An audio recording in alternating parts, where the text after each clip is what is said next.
What happens when two siblings go out for a simple trip but suddenly get kidnapped by mysterious strangers and then find themselves trapped in a dangerous situation they could never have imagined? Today's story is filled with fear, suspense, and a desperate struggle to escape. So let's begin. The story begins with two step-siblings, Vina and her younger brother Norman. Vina's wedding was just a month away, and she had already started her preparations. Norman studied in college, and he had a close friend named Maria. They often met whenever they got the chance. Even though Vina and Norman were step-siblings, they shared a very deep bond. Their mom and dad no longer lived with them, so Vina and Norman shared everything with each other. Every morning, they went jogging toward the forest and relaxed after returning home. One day, both of them were going to the market for shopping. At a traffic signal, Norman stopped the car, and Vina stepped out to buy a few things. When she returned, they continued their journey talking inside the car, but after a while, they got confused and lost their way a little. Suddenly, two men appeared and pointed a gun at them, ordering them to open the car doors. As soon as the doors opened, the two men got inside. One of them kept the gun aimed at Norman and told him to drive forward. Norman followed the directions they gave him. After a short distance, they forced the car to stop again and ordered Vina and Norman to get out. They took their phones, dragged them out of the car, and locked both of them inside the car's trunk. Then the kidnappers drove away. Soon, the car arrived at a red-colored house. The kidnappers pulled the two siblings out of the trunk, their eyes still covered with black blindfolds. They were taken inside and brought to a room where there was a bed and a camera. Inside the room, they met the boss of the kidnappers, a man named William. William said, "My men have been watching both of you for a long time. I scare people, record them, and then extort money from their families. Now you two will have to cooperate with me, or I will harm you and your family." Vina and Norman stood silently, listening to William's threats. William ordered Norman to sit on the bed. One of the kidnappers held a gun to Norman's head. Seeing this, Vina began to cry. William took her to another room and told her, "If you don't cooperate, I will harm your brother first." Meanwhile, in the first room, the kidnapper gave Norman some medicine to keep him calm. William wanted both siblings to be terrified so he could easily blackmail them later. Eventually, under William's pressure, Vina and Norman were brought in front of the camera, and William recorded their fear and helplessness, footage he planned to use for blackmail. After the recording was done, the kidnappers locked them back inside the trunk and later dropped them in a deserted location. Both siblings eventually made it home safely, but the shock and trauma of what had happened was beyond imagination. The next morning, Norman quietly ate breakfast alone. His mother asked, "Where is Vina?" But Norman didn't respond. His father drove him to college. Even after college ended, Norman wandered around, looking sad and lost. He tried to distract himself, but couldn't. Eventually, he made his way home. Vina was still in her room. She hadn't come out all day. In the evening, when Norman returned, his mother said, "Your sister hasn't stepped out of her room all day. What happened to her?" Norman stayed silent. His mother served him dinner, but he just sat there quietly, completely shaken by everything that had happened. That night, Vina's husband-to-be called her. After the call, she stepped out of her room and went outside to meet her lover, Sam. Sam had been waiting for her for a long time. Both of them got into the car and drove to a cafe. Vina was supposed to marry Sam. Now both of them were sitting in the cafe, and Sam asked her, "What's wrong? Why do you seem so lost? Are you in some kind of trouble?" Vina thought for a moment and then said, "I can't marry you." Hearing this, Sam was shocked. He said, "Our wedding is only 3 months away, and now you're saying we can't get married?" He asked her the reason, but Vina didn't tell him anything and quietly went back home. As soon as she reached home, her family asked if something was bothering her. Vina replied, "No, everything is fine." They offered her dinner, but she refused and said good night, then went to her room. Norman had also become quiet and withdrawn. He barely talked to his friends. That same day, while his father was driving him to school, he again asked Norman why he was so silent. But Norman didn't answer and simply got out of the car and walked into school. Even in class, he couldn't concentrate. One of his friends noticed it. During lunch break, when Norman was sitting alone and sad, his friend asked, "What's going on? What happened?" But Norman replied, "Just mind your own business." After school, when Norman and Vina sat down for dinner at home, they couldn't even look at each other. Their mother tried talking to Vina again,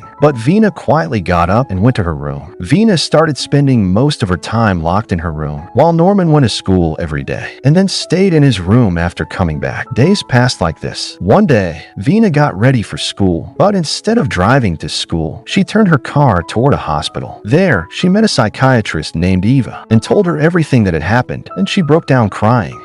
Eva comforted her and said, "You will get better soon. You're strong." That night, Sam came to Vina again, trying to understand understand why she didn't want to marry him anymore. He kept asking, "What is going on? Why won't you tell me?" But again, Venus said nothing and pushed him away before going to sleep. Sam was worried. The next day, he even went to Venus' father to ask if he knew why she didn't want to get married. But he didn't know either. The next day was Venus' father's birthday, so the whole family was going out to celebrate. Venus' mom told her to get ready, but Vina replied that she wasn't going to the party. Her mother forced her to come anyway. On the way, Vina and Norman sat together in the car, but didn't talk at all. They didn't even look at each other. At the party, while everyone else was enjoying, both Vina and Norman remained completely silent. They didn't speak to each other at all. When it was time to cut the cake, Vina still said nothing. Her mother noticed this. While returning home in the car, her mother said, "I've been watching you for a week now. You seem lost all the time." But Vina didn't respond. The next day, Vina went back to meet Dr. Eva. While talking to her, the doctor gently asked whether anyone had physically hurt her. Vina said no. Dr. Eva then asked if she had taken a pregnancy test. Vina remained silent, unable to answer. Seeing her hesitation, the doctor said she would also like to speak with Norman, as this could help both of them process the stressful incident they had gone through. That evening, when Norman was sitting alone at home, his parents called him outside. Vina also came out. Their father had bought a new car as a gift for both of them. He handed them the keys and suggested they take it for a short drive. Vina sat quietly in the car the entire time. Later that night, both of them returned home. Later, Vina went to Norman's room. She told him everything, that she had been seeing Dr. Eva to help her forget the mental trauma caused by the recording incident. She also said the doctor wanted to talk to him too, so she could help him heal as well. The next morning, when Norman was about to leave for school, Vina reminded him about their appointment with Dr. Eva. Norman didn't reply. He didn't want to go to school that day. Instead, he went straight to a movie theater. Vina was slowly improving, but Norman's condition remained the same. A few days later, both siblings went to Dr. Eva's clinic. After some general conversation, the doctor asked Norman a sensitive question about the past incident. Norman became uncomfortable and walked out. Vina followed him outside, and eventually Dr. Eva came out too. Norman admitted that he had been emotionally confused because of everything that had happened. After a while, they prepared to leave. Dr. Eva privately informed Vina about Norman's conflict and confusion. On the way home, the two of them talked only about normal things. But after talking to Dr. Eva, Norman also began to improve. When they reached home, Norman's father asked about the car, but Norman avoided the conversation and went to his room. Both went to sleep early. Later that night, Sam called Vina and asked her to come outside. Although she was sleepy, she went down and sat in his car. They hugged. Things between them were finally getting better. A few days later, Vina fully recovered and eventually got engaged to Sam. Norman was not happy about this. He had grown emotionally attached to Vina in a way he couldn't understand. Dr. Eva had helped Vina heal and had encouraged her to move ahead with her life. The next day, Norman went to Dr. Eva's clinic again. The staff asked him to wait because she was busy, but instead of waiting, Norman left. His mind was unsettled after Vina's engagement, and he had begun to dislike Sam. He went to a movie theater, but even there, he couldn't focus. That night, Vina went to Norman's room. She said, "I know you felt close to me, but everything that happened was because we were traumatized and confused. I'm married now, and I have moved on." When she turned to leave, Norman asked, "Did you really never feel anything for me?" Vina replied, "You shouldn't think like that. None of this was your fault. We were both going through a difficult time." And with that, she walked away.